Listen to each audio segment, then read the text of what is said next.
Isinuko ko ang lahat. Ang kumpanyang itinayo ko mula sa wala, ang pinaghirapan ko sa loob ng 32 taon, ang tanging pamana na iiwan ko sana sa kanila, ang lahat ng iyon ay nawala na. Ibinenta ko ang mga shares ko. Hindi ito dahil sa pera. Hindi. Ito ay dahil sa isang tawag sa telepono. Isang tawag na sumira sa puso ko sa bisperas pa mismo ng bagong taon. Isang tawag mula sa sarili kong anak. At dahil sa tawag na yon, nakita niya kung paano ako naging bilyonaryo kinabukasan. Ang pangalan ko ay Ricardo Santos, 59 na taong gulang. At ito ang aking kwento. Ang pamilya ko, sinabihan nila akong huwag nang pumunta sa handaan para sa bagong taon.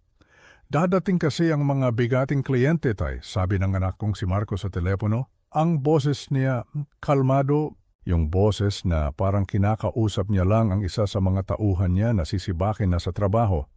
Alam mo na, tay, baka hindi ka maging komportable. Baka mas mabuti kung sa bahay ka na lang. Sa bahay na lang. Sa madaling salita, isa akong kahihiyan, isang abala.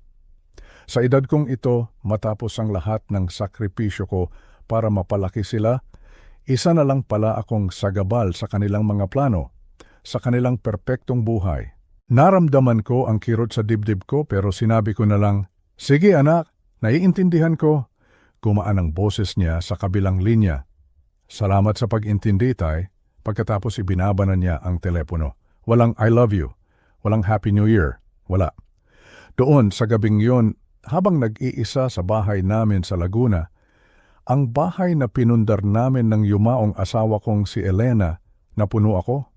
Ang lahat ng sakit, ang lahat ng pagbabalewala, ang lahat ng ginawa nilang pagbura sa akin sa kanilang buhay, bumalik lahat. Matagal na akong nanahimik, matagal na akong nagtiis. Nagtiis ako dahil pamilya ko sila, inisip ko na baka magbago pa sila. Pero mali ako, ang pagtitiis ko, ang pagpapakumbaba ko, inabuso nila, itinuring nila akong parang basahan. Walang utang na loob, pero hindi nila alam na habang ipinagdiriwang nila ang bagong taon kasama ang kanilang mga mayayamang kaibigan, ako naman ay gumagawa ng sarili kong plano. Isang plano na tatapos sa lahat ng kanilang kasinungalingan. Hindi ito paghihiganti. Hindi. Ito ay pagbibigay ng katarungan. Katarungan para sa akin, para sa alaala ni Elena, at para sa lahat ng taon na ibinigay ko sa kanila dahil pagsapit ng 12:00 ng hating gabi, habang sumasabog ang mga paputok sa kalangitan, sasabog din ang isang balita na yayanig sa kanilang perpektong mundo. Hindi nila ito inaasahan. At iyon pa lang ang simula. Bago tayo magpatuloy sa kwentong ito, mga kabayan, nais ko lang itanong kung saan nyo ito pinapanood o pinapakinggan. Paki-comment naman sa ibaba ang inyong lokasyon. Mahalaga para sa akin na malaman kung hanggang saan umaabot ang mensaheng ito. Ang mensahe na hindi pa huli ang lahat para ipaglaban ang iyong karapatan at dignidad. At huwag nyo na rin sanang kalimutang mag-subscribe sa channel. Salamat. Ngayon, ituloy na natin ang kwento para maintindihan ninyo kung bakit umabot sa ganito. Kailangan nating bumalik sa nakaraan. 4 na taon ang nakalipas. Noong ang mundo ko ay buo pa, noong si Elena, ang aking pinakamamahal na asawa, ay nabubuhay pa. Si Elena, siya ang ilaw ng aming tahanan. Hindi lang siya asawa at ina, siya ang puso ng aming pamilya. Siya ang pandikit na nagbubuklod sa aming lahat. Tuwing linggo, ang aming bahay sa Laguna ay puno ng buhay. Ang amoy ng kanyang nilulutong kaldereta ay sasalubong sa iyo pagpasok mo pa lang ng pinto. Dadating ang anak naming si Marco, kasama ang asawa niyang si Celeste, at ang aming munting anghel, si Angela. Si Marco nung mga panahong iyon ay puno pa ng pangarap at respeto. Uupo siya sa tabi ko, magpapakita ng mga bagong ideya para sa aming kumpanya, ang Santos Diagnostics. Magtatanong siya, "Ano sa tingin mo, tay? Maganda ba itong plano?" At ako naman, bilang isang ama, ay puno ng pagmamalaki. Tatawag naman ang aming prinsesa, si Sofia, mula sa Cebu kung saan siya nagtatrabaho. Magkukuwento siya tungkol sa kanyang linggo at kahit sa telepono lang, ramdam na ramdam mo ang pagmamahal niya. At si Angela, ang apo ko. 5 taong gulang pa lang siya noon. Ikakalat niya ang kanyang mga Crayola sa sahig ng aming sala at magpipinta siya. Paulit-ulit niya akong tatawagin, "Lolo, tingnan mo, ito si Lolo at ito si Gela." Ipakikita niya sa akin ang isang papel na may 2 stick figures na magkahawak kamay sa tabi ng isang bahay kubo. Lahat ng iyon, ang mga simpleng sandaling iyon ang bumubuo sa buhay ko. Habang nagaganap ang lahat ng ito, si Elena ay nakatayo sa may kusina, pinapanood kaming lahat na may isang matamis na ngiti sa kanyang mga labi. Alam niyang ito ang tunay na kayamanan, hindi pera, hindi posisyon, kundi pamilya. Kapag gabi na, kapag nakaalis na ang mga bata at tapos na kaming maghugas ng mga pinggan, uupo kami ni Elena sa aming veranda. Hahawakan niya ang kamay ko at sasabihin, "Ricardo, may regalo ka. Itong isip mo. Huwag mong hayaang kalawangin." Ang tinutukoy niya ay ang aking pananaliksik. Sa loob ng 32 taon sa Santos Diagnostics, ang kumpanyang ako mismo ang nagtatag, may isang pangarap akong hindi mabitawan. Isang algorithm, isang computer program na kayang tumingin sa mga medical scan tulad ng X-ray or CT scan at makita ang mga sakit bago pa man ito makita ng mga doktor, mga sakit na tulad ng cancer. Si Elena ang numero 1 naniniwala sa akin sa mga panahong gusto ko nang sumuko dahil sa politika sa opisina. Sa mga panahong pagod na ako, siya ang nagsasabi, "Kaya mo yan, huwag kang susuko para ito sa mga tao." Pero minsan, ang buhay ay may sariling plano. Isang araw, nanilaw si Elena. Sinundan ito ng pananakit ng tiyan. At pagkatapos ng ilang linggong pagsusuri, dumating ang balitang sumira sa aming mundo, pancreatic cancer, stage 4. Ang sakit na pinipilit kong labanan gamit ang aking teknolohiya ay ang mismong sakit na kukuha sa aking asawa. 6 na buwan lang ang ibinigay sa amin. At sa loob ng 6 na buwang iyon, ang aming tahanan na dati puno ng tawanan ay napuno ng luha at takot. Ang dating masiglang si Elena ay unti-unting nanghina sa aking mga bisig. Isang umaga ng Oktubre, habang hawak ko ang kanyang kamay, pumanaw siya. Sa libing, ang pamilyang inakala kong matatag ay nagsimulang magpakita ng mga bitak. Si Angela, na 6 na taong gulang na noon, ay humawak sa kamay ko habang ibinababa ang kabaong. Tumingala siya sa akin na may mga mata ni Elena at nagtanong, "Lolo, nilalamig po ba si Lola?" Hindi ako nakasagot. Ang sakit ay sobrang sakit. Sa mga unang buwan, ang kalungkutan ang naging dahilan ng aming pagiging malapit. Laging tumatawag ang mga anak ko para kumustahin ako. Ngunit habang lumilipas ang panahon, unti-unting dumalang ang mga tawag. Naging mas maikli ang mga pag-uusap. Ang dating, "Kamusta ka na, Tay?" ay naging, "Sige, Tay, may meeting pa ako." Ang mga pagbisita ay naging bihira na lang. Nagsimula akong mag-isa sa malaking bahay na ito kasama ang mga alaala ni Elena. Ang kanyang salamin sa pagbabasa ay nandoon pa rin sa tabi ng aming kama. Hindi ko ito magalaw. Ang hardin na dati niyang inaalagaan ay nagsimulang malanta. Nawalan ako ng puso para alagaan ito. Ang pagkawala ni Elena ay hindi lang pagkawala ng isang asawa at ina. Ito ay ang pagkawala ng pundasyon ng aming pamilya. Hindi ko pa alam noon, pero iyon na pala ang simula ng lahat, ang simula ng aking mahabang pag-iisa. At ang simula ng kasakiman na sisira sa lahat ng aming pinagsamahan. 2 taon matapos kong ilibing si Elena, ang buhay ko ay naging isang walang katapusang routine ng kalungkutan. Gigising ako, pupunta sa opisina, uuwi sa isang tahimik na bahay. Ang tanging nagpapatuloy sa akin ay ang pangako ko kay Elena, ang pangako na tatapusin ko ang aking pananaliksik, gabi-gabi pagkatapos ng trabaho, sa halip na manood ng telebisyon o magpahinga, pumupunta ako sa aking maliit na home office. Doon, sa ilalim ng liwanag ng desk lamp na regalo sa akin ni Elena 20 taon na ang nakalipas, ibinubuhos ko ang lahat ng aking oras at lakas sa aking algorithm para akong nakikipagkarera sa oras. Bawat linya ng code na isinusulat ko, bawat data na sinusuri ko, ay isang hakbang palapit sa pangarap namin. Ang pangarap na walang sino man ang kailangang dumaan sa sakit na pinagdaanan ni Elena. Ang pangarap na mailigtas ang libo-libong buhay. Himpa, isang gabi ng Marso, habang ang buong mundo ay natutulog, isang himala ang nangyari sa aking opisina matapos ang ilang buwang pagsubok at pagkabigo. Ang lahat ng piraso ng puzzle ay biglang nagkasya. Ang algorithm, gumana ito. Hindi lang ito gumana, perpekto ito. Nagawa nitong makita ang mga maliliit na senyales ng cancer sa mga lumang scan ni Elena. Mga senyales na hindi nakita ng mga pinakamagagaling na doktor noon. Kung meron lang ako nito noon, baka kasama ko pa siya ngayon. Napasandal ako sa aking upuan, nakatitig sa screen ng computer. Habang ang mga luha ay nagsimulang dumaloy sa aking mga pisngi. Hindi ito luha ng kalungkutan, ito ay luha ng tagumpay. Tumingin ako sa litrato ni Elena sa aking mesa. Ang kanyang ngiti na parang nagsasabing, "Sabi ko sa iyo, kaya mo." Nabulong ko sa hangin, "Para sa iyo ito, mahal ko. Nagawa natin." Sa unang pagkakataon sa loob ng 2 taon, naramdaman kong muli akong nabuhay. Ang bigat sa aking dibdib ay napalitan ng isang pakiramdam ng layunin. Ang unang taong naisip kong tawagan ay si Marco, ang anak ko. Hindi ko inisip ang oras. 2:00 na ng madaling araw, pero para sa akin, hindi ito makapaghintay.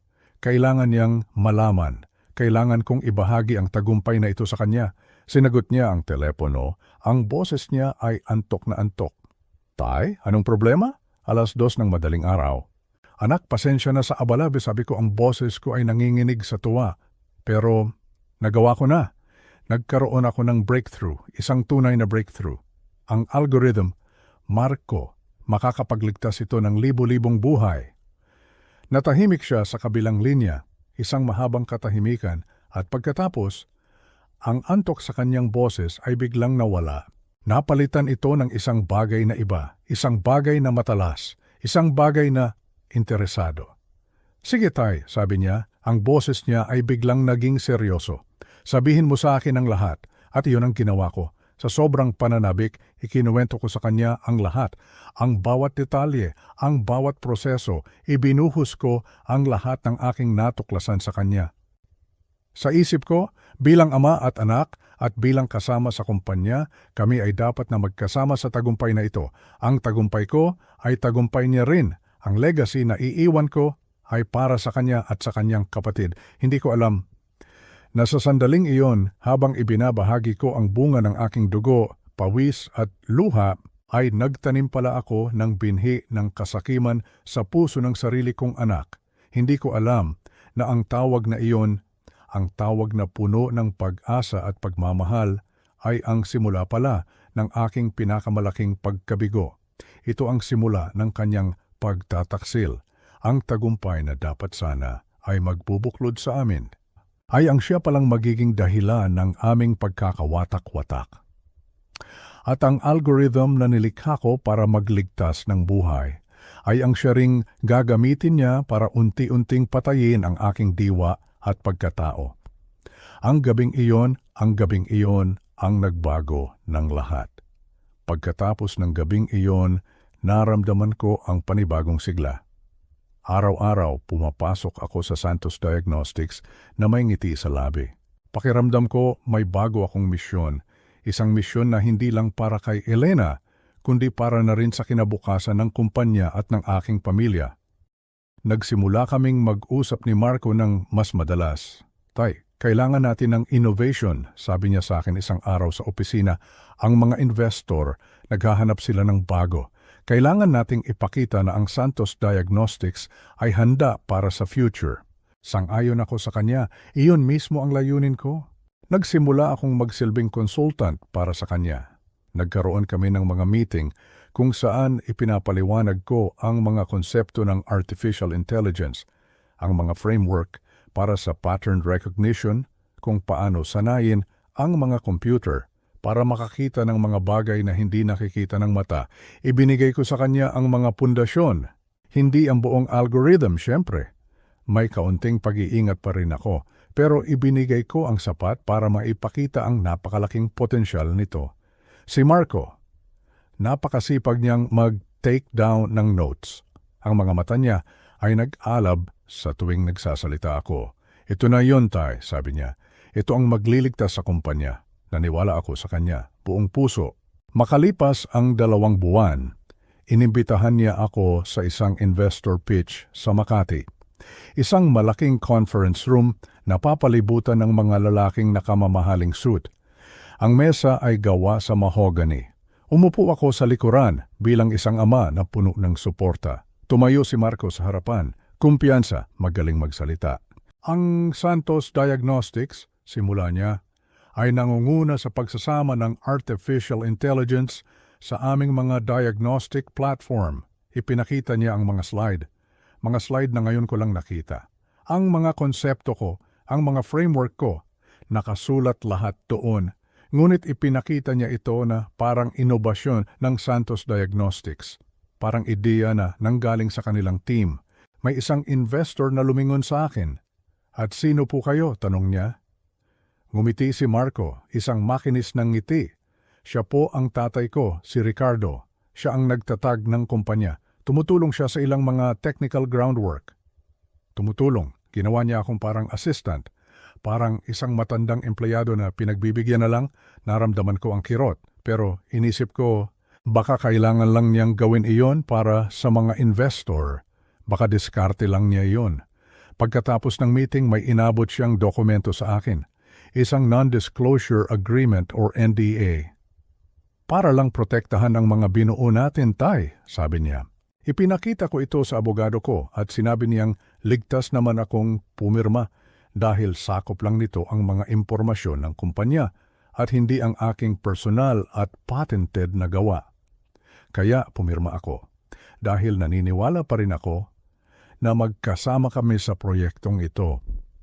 Pero doon nagsimula ang lahat. Doon nagsimula ang unti-unting pagbura sa akin. Bigla na lang, hindi na ako isinasama sa mga email. Ang strategy session ay nagaganap ng hindi ko alam. Kapag tinatanong ko si Marco, ang sagot niya ay laging, pinapabilis lang natin ang decision-making, Tay, huwag mong personalin. Paano ko hindi pe-personalin? Ito ang buhay ko. Ito ang kumpanyang ako ang nagtayo.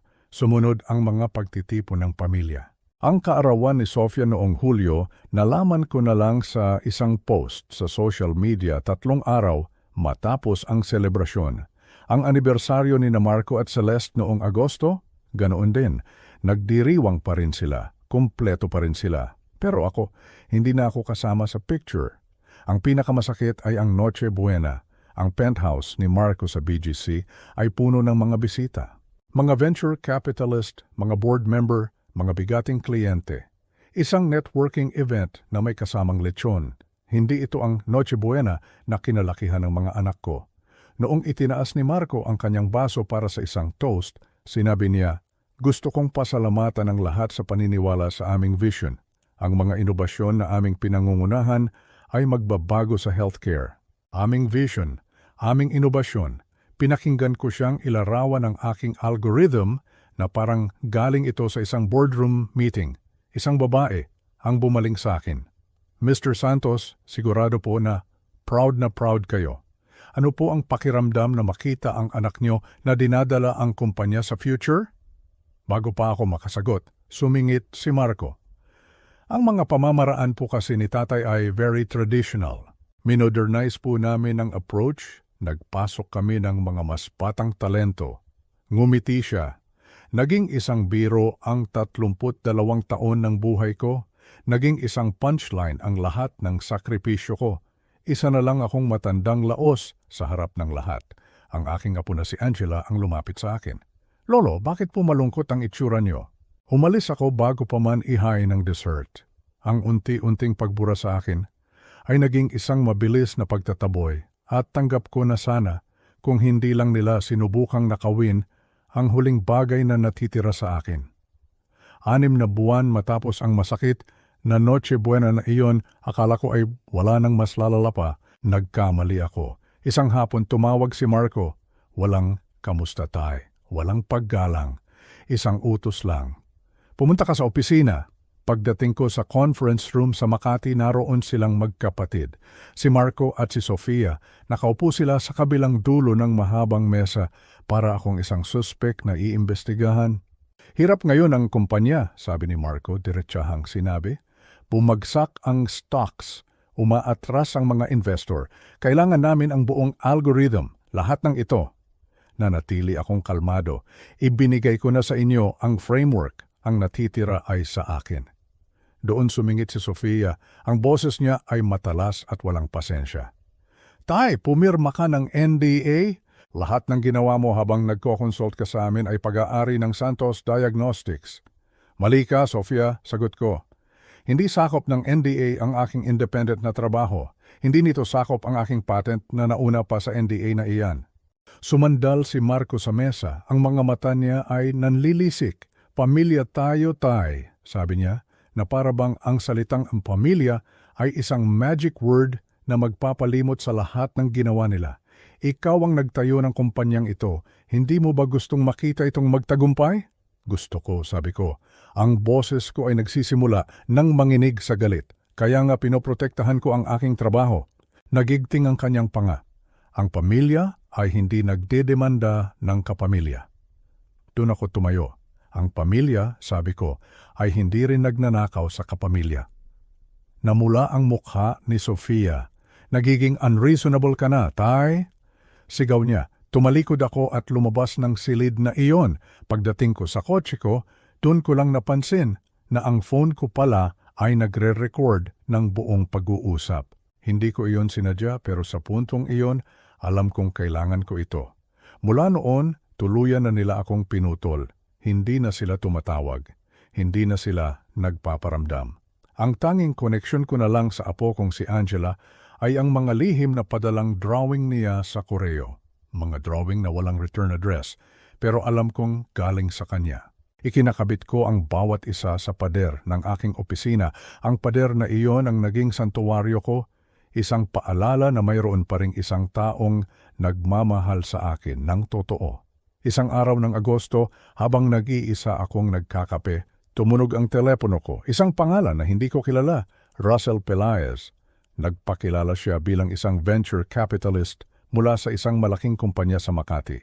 Mr. Santos, sabi niya, sa tingin ko, may isang bagay kang dapat makita. Nagpadala siya ng isang email sa akin. Ang attachment, isang PDF file, isang pitch deck. Binuksan ko ito. Ang unang slide, logo ng Santos Diagnostics. Ang pangalawang slide, isang pamagat, Proprietary AI Framework for Early Disease Detection. Habang binabasa ko ang mga sumunod na slide, nagsimula manlamig ang aking mga kamay. Ang bawat salita, ang bawat diagram, ang bawat chart, akin yun. Iyon ang mga nilalaman ng aking personal na research. Iyon ang algorithm ko. Ang pinagpuyatan ko, ang bunga ng aking kalungkutan at pag-asa. At naroon ito sa isang opisyal na dokumento ng Santos Diagnostics na may petsang Agosto 2023, 5 buwan matapos kong i-file ang aking patent. Kinumpara ko ito sa kopya ng aking patent application na may petsang Marso 15, 2022, magkatabi, parehong-pareho. Doon gumuho ang mundo ko. Ang anak ko, si Marco. Hindi lang niya ako binura sa kumpanya, hindi lang niya ako itinaboy sa pamilya. Sinubukan niyang tahasan na nakawin ang pinakamahalagang bagay na pag-aari ko. Ipinagbebenta niya ang aking kaluluwa sa mga investor na para bang ito ay isang ordinaryong produkto. Ang kasakiman niya ay wala na palang hangganan. Tinawagan ko agad si Dr. Belen Reyes, isang matalik kong kaibigan at eksperto sa AI mula sa UP. Pumunta siya sa bahay ko kinagabihan. Ipinakita ko sa kanya ang lahat. Ang patent ko, ang pitch deck, ang recording ng aming pag-uusap. Matapos niyang basahin ang lahat, tumingin siya sa akin. Ang kanyang mga mata ay puno ng awa at determinasyon. Ricardo, sabi niya, ang pananahimik ay nagpoprotekta sa mga nang-aabuso, kahit na sila pa ay mga anak mo. Ang mga salitang iyon, tumagos sa puso ko, tama siya, tapos na ang aking pananahimik. Tapos na ang aking pagtitiis, ang ebidensya ay nasa kamay ko na. Hindi na ito isang simpleng alitan sa pamilya. Ito ay isang krimen. At sa gabing iyon, Nagdesisyon ako, hindi na ako ang tatay na laging umiintindi, hindi na ako ang lolo na naghihintay na lang sa mga drawing. Simula sa gabing iyon, ako na ang lalaban at sisiguraduhin kong malalaman ng buong mundo ang katotohanan. Matapos ang gabing iyon, ang gabing ipinakita sa akin ni Dr. Reyes ang katotohanan na hindi ko gustong makita, isang apoy ang nagsimulang mag-alab sa loob ko. Ang apoy na iyon ay hindi galit, hindi rin ito paghihiganti. Ito ay isang determinasyon. Isang determinasyon na bawiin ang aking pangalan, ang aking dignidad, at ang aking pinaghirapan. Alam kong hindi ko na ito magagawa sa loob ng Santos Diagnostics. Ang kumpanyang itinayo ko ay naging pugad na ng kasinungalingan, kaya gumawa ako ng isang desisyon. Magsisimula ako muli. Kinontak ko ang 2 batang mananaliksik na minsan kong naging mentor sa universidad. Si Colin at si Lauren, pareho silang matatalino, masisipag, at higit sa lahat, may integridad. Ipinakita ko sa kanila ang aking algorithm, ang aking mga plano, at ang aking pananaw para sa hinaharap. Hindi ko na kailangang kumbinsihin sila. Agad nilang nakita ang potensyal. Agad silang naniwala. Magkasama itinatag namin ang isang bagong kumpanya. Pinangalanan namin itong Lunas Diagnostics. Lunas, dahil iyon ang aming layunin. Ang magbigay ng lunas sa mga may sakit at para sa akin, lunas sa aking nasirang puso. Nagtrabaho kami ng walang tigil. Sa loob ng ilang buwan, binuo namin ang aming kumpanya mula sa simula. Nag-file kami para sa isang Initial Public Offering or IPO. Ang aming target na petsa ng paglunsad ay hating gabi ng Enero 1, taong 2025, hating gabi ng bagong taon. Habang abala kami sa pagbuo ng Lunas Diagnostics, sinimulan ko na ring buuin ang aking kaso laban kay Marco. Hindi para idemanda siya, kundi para ihanda ang katotohanan. Nakipag-ugnayan sa akin ang isang kilalang mamamahayag mula sa Inquirer, si Amanda Reyes. Mayroon daw nagbigay sa kanya ng tip. Siguro si Russell Pelaez. Siguro isa sa mga investor na kinausap ni Marco. Nagkita kami sa isang coffee shop sa Alabang. Dala ko ang lahat, ang kopya ng aking patent, ang mga email, ang recording ng aming pag-uusap ni Marco at Sofia, ang pitch deck na galing kay Russell, ang sinumpaang salaysay ni Dr. Reyes. 2 oras na nakinig si Amanda, nag-notes siya, walang emosyon sa kanyang mukha. Pagkatapos tumingin siya sa akin. Mr. Santos, sabi niya, ito ay isang malaking istorya, national coverage. Pero kailangan nating maging maingat, i-embargo natin ito. Hindi natin ilalabas hanggat hindi sumasapit ang hating gabi ng bagong taon. Sa ganitong paraan, malalaman lang ng pamilya mo kapag alam na ng buong mundo. Tumango ako. Mabuti? Iyon mismo ang gusto ko. Sigurado po kayo dito? Tanong niya ulit. Kapag nailabas na ito, wala nang atrasan. Tumingin ako sa labas ng bintana. Kinuha na nila ang lahat sa akin, Miss Reyes. Ang binabawi ko na lang mong ngayon ay ang katotohanan. Lumipas ang Disyembre. Ito na ang huling yugto ng aking paghahanda. Noong Disyembre 3, nakatanggap ako ng text mula kay Sofia. Pamilya lang muna sa Pasko ngayong taon. Walang high-tie, walang tawag, 8 salita lang na tuluyan nang nagbura sa akin mula sa kanilang selebrasyon. Tinitigan ko ang text na iyon ng matagal. Naalala ko ang huling Pasko na kasama ko ang apo kong si Angela. Sinunog ko ang hamon, nakalimutan ko ang sarsa. Pero para sa kanya, iyon daw ang pinakamasayang Pasko dahil sinubukan ko ang aking best. Ngayong taon, hindi na ako imbitado. Noong Disyembre 28, ang araw na tumawag si Marco para sabihing huwag na akong pumunta sa party nila. Iyon na ang huling patak. Pagkatapos niyang ibaba ang telepono, naglakad ako sa bawat sulok ng aming bahay. Ang mga litrato ni Marco at Sofia noong mga bata pa sila. Ang mga drawing ni Angela sa pader ng aking opisina. Ang salamin ni Elena sa tabi ng kama. Tumigil ako sa harap ng litrato niya. Hindi ko alam kung tama ito, mahal ko, spulong ko, pero pagod na akong mabura. At dumating ang gabi ng Disyembre 31. Ang huling araw ng kasinungalingan, nakaupo ako sa kusina sa harap ng aking laptop. Tahimik ang buong bahay. Nakamute ang telebisyon na nagpapakita ng countdown sa Times Square. 11:30 na. Ang link sa artikulo ni Amanda ay nasa email ko na. Isang click na lang at pwede ko pa itong ipahinto. Nagdalawang isip ako. Paano ang mga empleyado ng Santos Diagnostics? Paano ang mga taong walang kasalanan? Halos itigil ko na at biglang nag-vibrate ang telepono ko. Si Marco. Hindi ko sana sasagutin pero may nagudyok sa akin at narinig ko ang isang maliit na boses. Lolo? Si Angela. Nagsara ang lalamunan ko. Hello, Kiala. Hello, mahal ko. Konmitsyo po, Lolo, sabi niya. Ang boses niya ay nanginginig. Tumawag po ako para batiin kayo ng Happy New Year.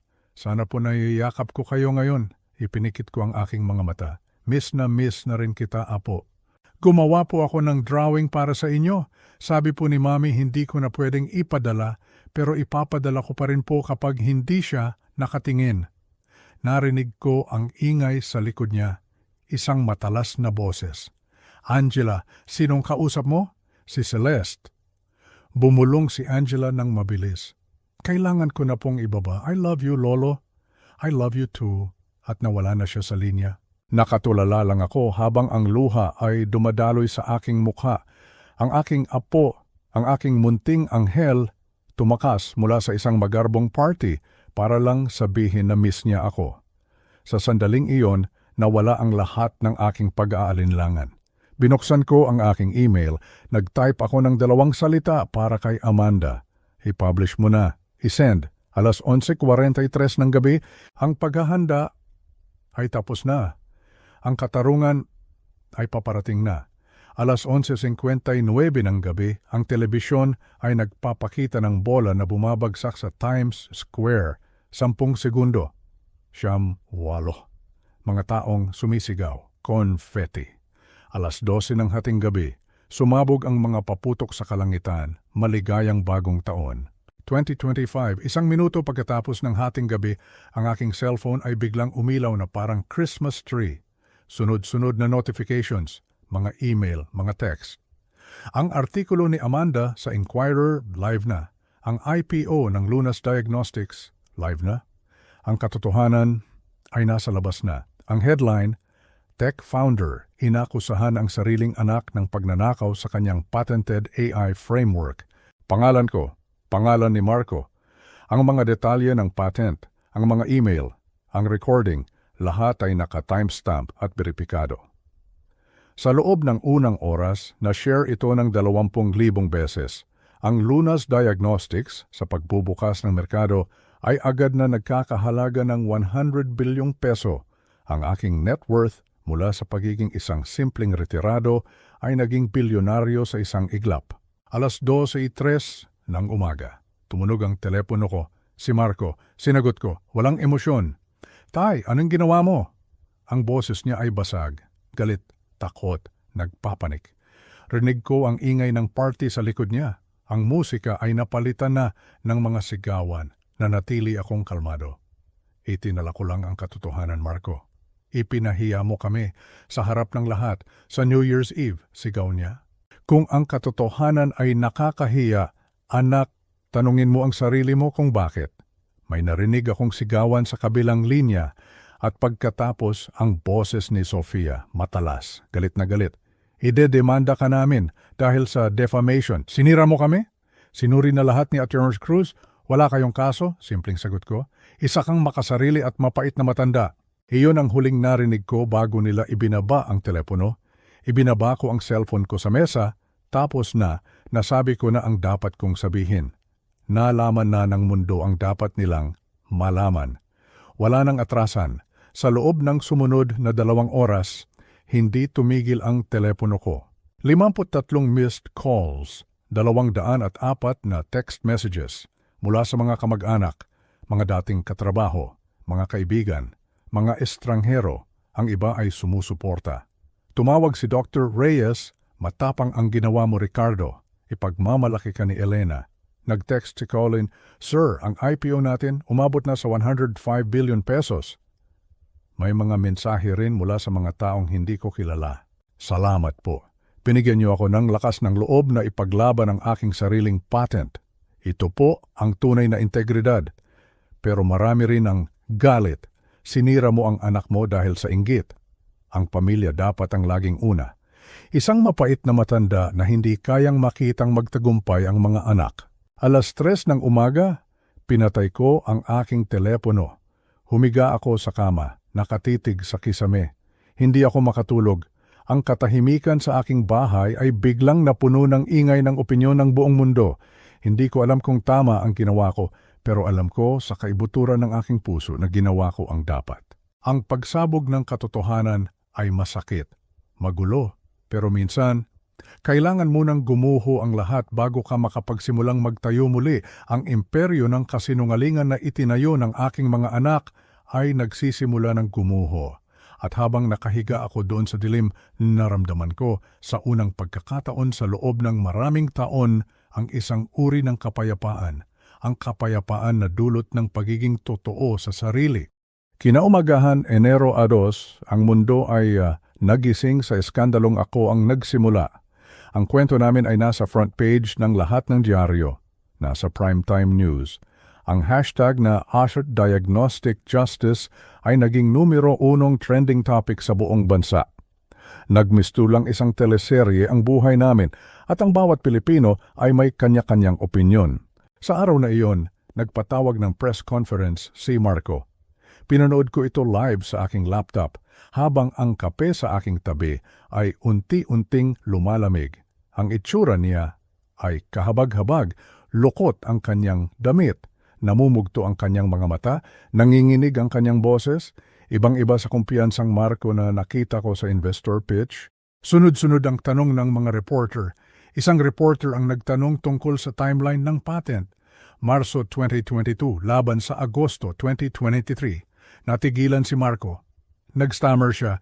Sinubukan niyang ibahin ang usapan, may binanggit siyang collaborative family development at shared intellectual property. Pero hindi na nakumbinsi ang mga tao. Isang reporter ang sumingit. Mr. Santos, totoo po ba na sinubukan ninyong ibenta ang algorithm ng inyong ama sa mga venture capital firm 5 buwan matapos niyang i-file ang kanyang patent? Natulala si Marco. Para siyang binuhusan ng malamig na tubig. Tumingin siya sa isang tao sa gilid ng entablado, marahil ang kanyang abogado. At pagkatapos, bigla na lang siyang tumalikod at umalis sa entablado. Ang clip na yon, ang clip ng kanyang pag-walkout, ay naging viral bago pa man magtanghalian. 4:00 ng hapon, nagkaroon ng emergency meeting ang Board of Directors ng Santos Diagnostics. 1 oras lang ang lumipas, naglabas sila ng isang opisyal na pahayag. Si Marco P. Santos ay sinuspinde sa kanyang posisyon habang naghihintay ng resulta ng isang independent na investigasyon. Epektibo agad-agad ang unang malaking pagguho. Kinabukasan, Enero 3, ang ebidensya ay lalo pang lumakas. Ipinadala ni Russell Pelaez ang kanyang kumpletong file sa Inquirer, bawat email, bawat pitch deck, bawat detalye ng mga meeting kung saan sinubukan ni Marco na ibenta ang aking algorithm. Naglabas si Amanda Reyes ng isang follow-up na artikulo. Ang headline, "Anak, sinubukang ibenta ang patented IP ang ama sa maraming kumpanya bago ang kinin bilang pag-aari ng pamilya." Mas malala pa pala sa inaakala ko, noong Enero 4, dumating ang pinakamalaking dagok. Ang St. Luke's Medical Center, isa sa pinakamalaking partner ng Santos Diagnostics, ay opisyal na tinapos ang kanilang 1 bilyong pisong kontrata. Ang dahilan, ethical concerns at leadership instability. Pagsara ng stock market ng hapong iyon, ang halaga ng stocks ng Santos Diagnostics ay bumagsak ng 31%. Ang imperyo na pinaghirapan kong itayo ay gumuho sa harap ng aking mga mata at doon nagsimulang dumating ang mga mensahe na pinakakinatatakutan ko. Mga mensahe mula sa mga ordinaryong empleyado. Isang batang researcher na nagngangalang Tyler Jameson ang nag-email sa akin. Mr. Santos, may 2 po akong anak at isang mortgage na binabayaran.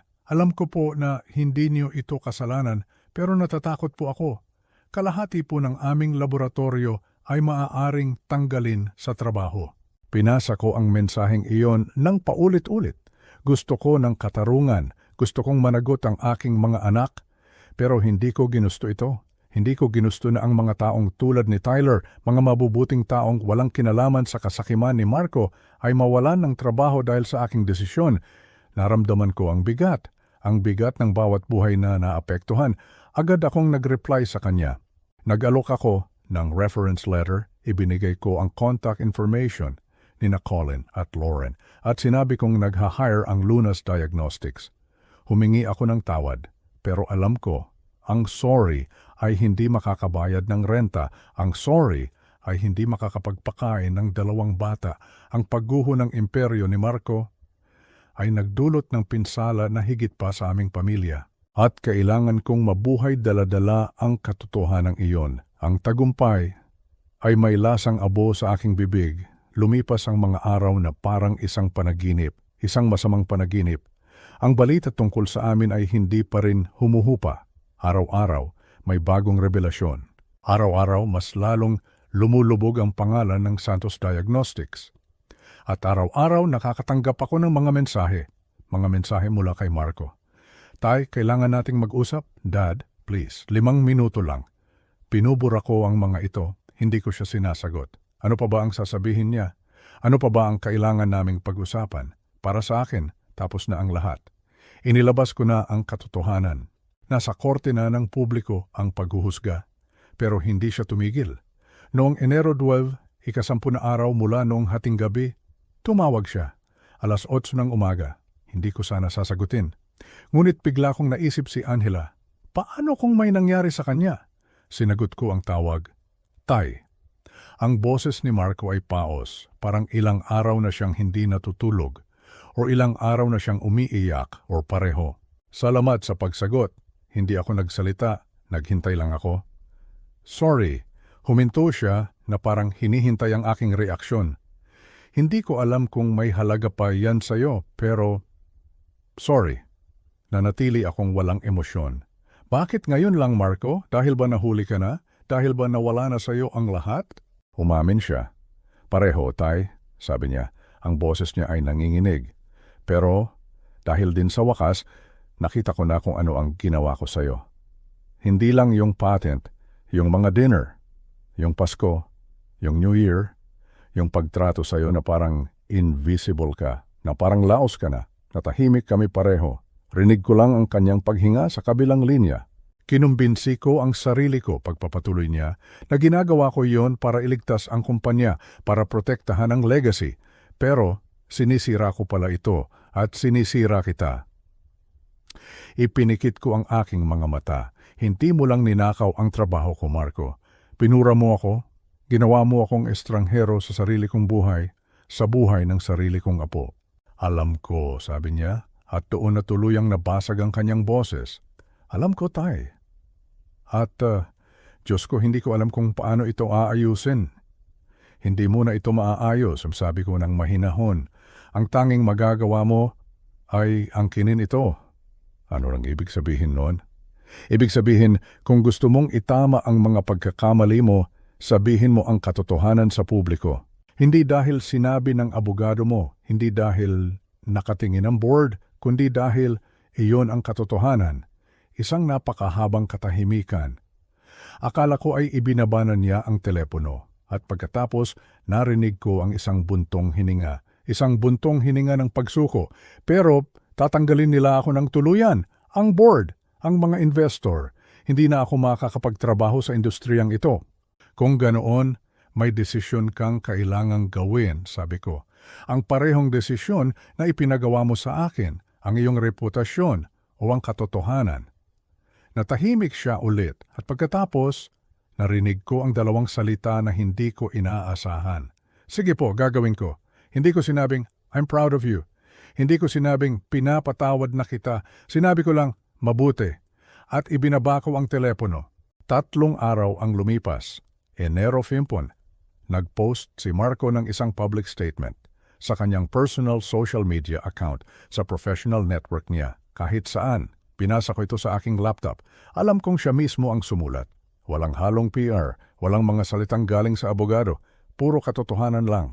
Inamin niya ang lahat, ang pitch deck, ang mga investor meeting, ang tangkang angkinin ang aking algorithm, ang pagbura sa akin, ang pagpapahiya, inako niya ang buong responsibilidad.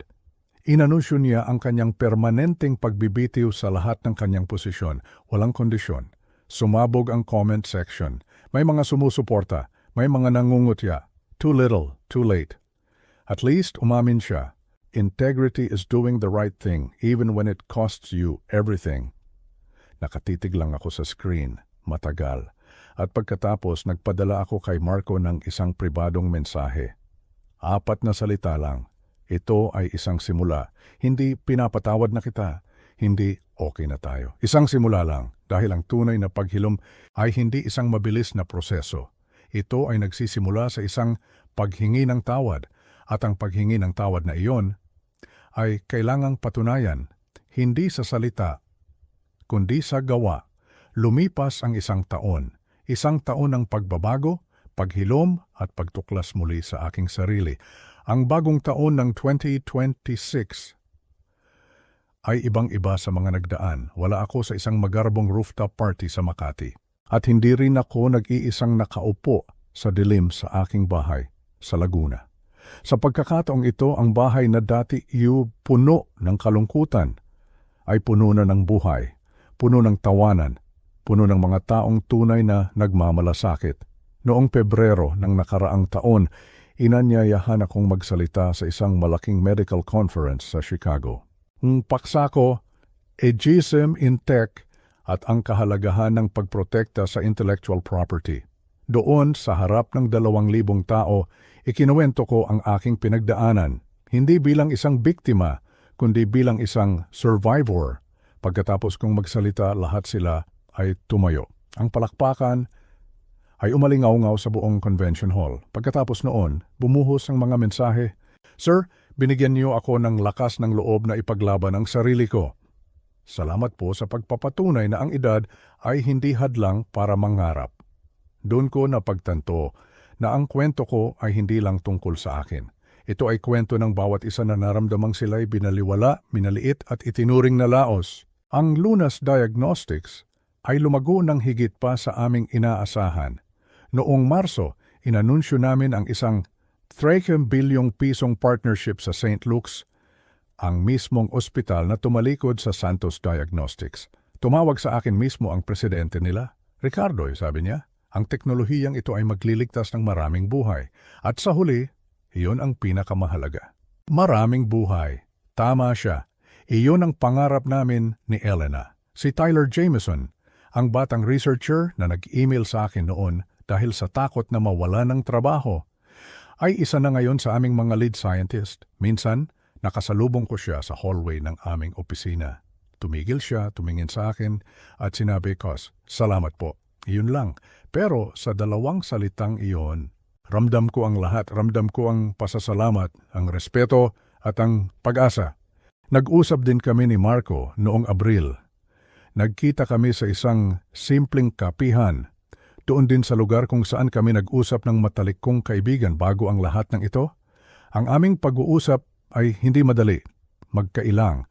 May mga sandali ng katahimikan, pero totoo ito, matapat. Wala nang kasinungalingan.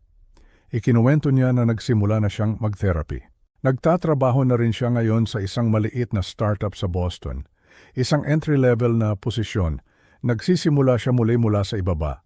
Bago kami maghiwalay, nagtanong siya, kung pwede ko raw bang makita si Angela. Tumango ako. Oo, sabi ko, hindi para sa kanya, kundi para sa apo ko, para sa akin. At ngayong gabi, Disyembre 31, 2025, narito ako sa aking bahay, pero hindi na ako nag-iisa.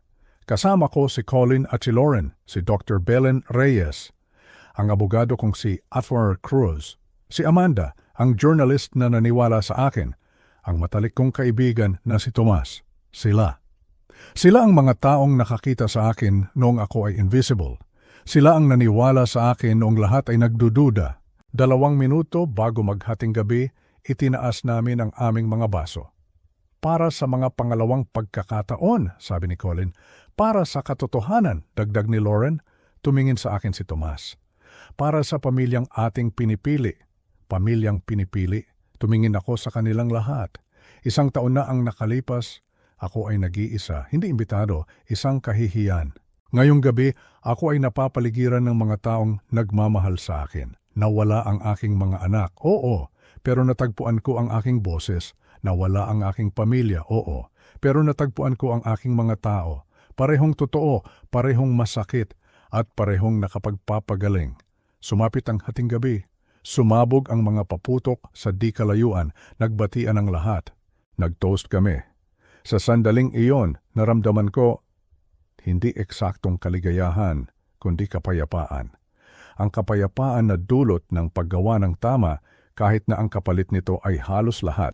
At biglang nag-vibrate ang telepono ko, isang email notification, 2:14 ng umaga. Ang subject, pwede po ba kitang tawagan, Lolo? Ang sender, Angela P. Santos. Nanginig ang mga kamay ko, gumawa siya ng sarili niyang email account. Siya mismo ang nag-type. Hi Lolo, sabi sa email. Sabi po ni Daddy, pwede na daw po kitang i-video call kung gusto niyo po. Gusto niyo po ba? Miss na po kita. Love, Angela. Tumingin ako sa mga kaibigan ko. Nakatingin silang lahat sa akin. Si Angela, sabi ko ng mahina, gusto niyang tumawag. Ngumiti si Dr. Reyes. Kung gayon, sagutin mo na siya, Ricardo. Pumunta ako sa kabilang kwarto. Binuksan ko ang video app sa aking telepono. Ang puso ko ay kumakabog ng malakas. Pinindot ko ang kanyang pangalan at doon, kumonekta ang screen. Naroon siya, 9 taong gulang na, mas matangkad, naka-braid ang buhok, at ang kanyang mga mata, ang mga mata ni Elena. Hi Lolo, sabi niya, ang kanyang ngiti ay abot tenga. Hindi ako makapagsalita, tinitigan ko lang siya, ang aking apo, ang aking munting anghel na matagal kong hindi nakita. Hi Jella, sabi ko, ang boses ko ay basag at puno ng emosyon. Hello, mahal ko. Sabi po ni Daddy, pwede na daw po kitang tawagan ngayon kung gusto niyo po, sabi niya. Ang kanyang boses ay puno ng saya. Gusto ko, sabi ko, habang ang mga luha ay nagsisimula ng mamuo sa aking mga mata. Gusto ko, apo, gustong gusto ko. May itinaas siyang isang papel, isang drawing, gawa sa construction paper at Crayola, 2 stick figures sa ilalim ng isang puno ng mangga. Ito po tayo, Lolo, sa park. Naalala niyo po ba? Tumango ako. Paano ko makakalimutan? Ang bawat detalye ng drawing na iyon, nakatatak sa puso ko. Naalala ko, Gela, naalala ko. Ikwento mo sa akin ang tungkol diyan. At nagsimula siyang magkwento tungkol sa kanyang eskwela, tungkol sa kanyang mga kaibigan, tungkol sa aso nilang si Brownie. Nagsalita lang siya ng nagsalita at ako, nakinig lang ako. Nakangiti habang patuloy na dumadaloy ang mga luha sa aking pisngi. Ang tamang ruwaf de noray for kamorwari nilino urha mo karawistan. So trash ka luha ng pag-asa. Ang paghilom ay walang timeline. Hindi ito nangangako ng isang happily ever after, pero nagsisimula ito sa katotohanan. At minsan kung ikaw ay mapalad, nagsisimula ito sa isang video call, mula sa isang taong hindi kailanman tumigil sa pagmamahal sa iyo. Sa pagbabalik tanaw, mga kabayan, ang kwentong ito ng isang lolo ay hindi lang tungkol sa mga patent o pagtataksil. Ito ay tungkol sa kung ano ang nangyayari kapag nananahimik ka ng masyadong matagal. Huwag niyo akong tularan. Huwag ninyong hintayin na mabura kayo bago ninyo simulan na itala ang mga bagay-bagay. Huwag ninyong kumbinsihin ang inyong sarili na ang katapatan sa pamilya ay nangangahulugan ng pagtanggap sa kasinungalingan. Ibinigay sa atin ng Diyos ang katotohanan sa isang dahilan para protektahan tayo, para palayain tayo, kahit na ito ay masakit. May 3 bagay akong natutunan sa mahirap na paraan. Una, idokumento ang lahat, bawat email, bawat pag-uusap. Ang iyong pinaghirapan ay karapat-dapat sa proteksyon at nakikita ng Diyos ang katotohanan kahit na ang iba ay nagbubulag-bulagan. Pangalawa, magtakda ng mga hangganan o boundaries ng maaga. Naghintay ako ng masyadong matagal. Hinayaan kong tratuhin ako ng aking mga anak na parang invisible dahil takot akong mawala sila. Sa huli nawala rin sila sa akin, pero sa kanilang paraan, hindi sa akin. At pangatlo, magsalita ka. Ang pananahimik ay hindi nagpapanatili ng kapayapaan. pinapalago lang nito ang kawalan ng katarungan. Ang tunay na kwentong ito ay nagkakahalaga ng mga taon na hindi ko nakasama si Angela. Mga taon ng pagkilala na ninakaw, ngunit ang Diyos ay kumikilos sa mga mahiwagang paraan.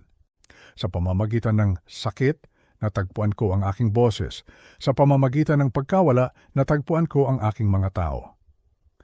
Kung ikaw na nakikinig sa tunay na kwentong ito, ay nakikita ang iyong sarili, ang magulang na binaliwala, ang founder na kinalimutan, ang eksperto na sinabihang laos na, "Pakinggan ninyo ako, hindi ka pa masyadong matanda, hindi ka laos. Mahalaga ang iyong mga kontribusyon." Tulad ng maraming kwento ng mga lolo at lola, ang sa akin ay isang babala. Pinatutunayan ng tunay na kwentong ito na ang integridad ay may halaga. Ngunit mas malaki ang halaga ng pananahimik. Huwag kang maghintay ng isang hating gabi para angkinin ang kung ano ang sa iyo. Huwag mong hayaang manatili kang maliit dahil sa takot.